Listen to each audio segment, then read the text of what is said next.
Bismillahirrahmanirrahim. Assalamualaikum warahmatullahi wabarakatuh.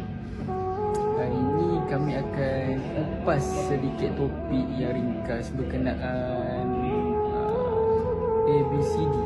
Itu apa? Iaitu attitude, B itu belief, C itu commit dan D itu dream.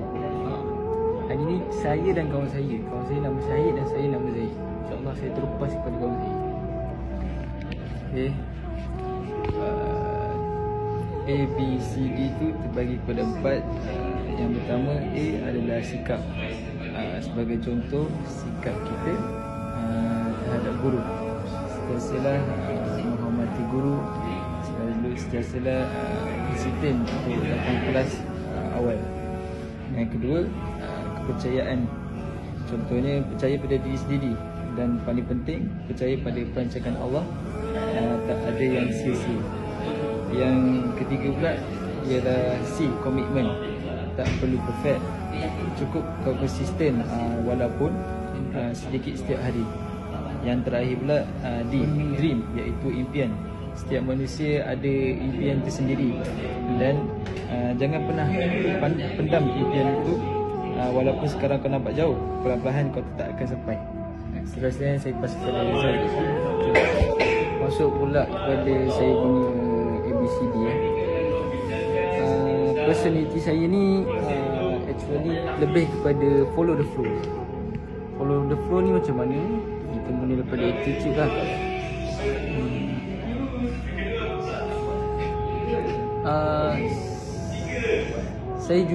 Saya suka je dengan apa yang jadi dan tetap akan jaga attitude tu. Biar apa pun yang jadi, biarpun apa pun situasi tu, dia still saya reda je, tawakal je. Lepas tu kita pergi pada belief lah. Belief tu pula kepercayaan kan. Saya percaya yang tak semua benda akan senang untuk difahami. Kita cuma just kena percaya je apa yang jadi tu. Dan benda yang jadi tu mesti ada sebab dia, mesti ada point dia kat situ. Lepas tu kita pergi pada komit. Walaupun saya ni jenis yang relax, bila saya dah mula sesuatu, saya cuba untuk komit benda tu sampai habis. Biar slow, tak apa, asalkan habis, asalkan tak berhenti sampai ke destinasi insyaAllah. Lepas tu kita pergi kepada dream. Saya pun ada impian, saya pun ada mimpi. Cuma saya tak kerja dengan terburu-buru. Saya percaya pada rezeki dan jalan hidup tu akan datang tepat pada masanya. Lepas tu akhir kata daripada saya, untuk diri saya ni mungkin nampak macam biasa je, mungkin nampak macam common benda ni, tapi saya senang untuk menjalani benda ni dengan cara saya sendiri. Tak jadi diri orang lain dan jadilah diri sendiri, insyaAllah.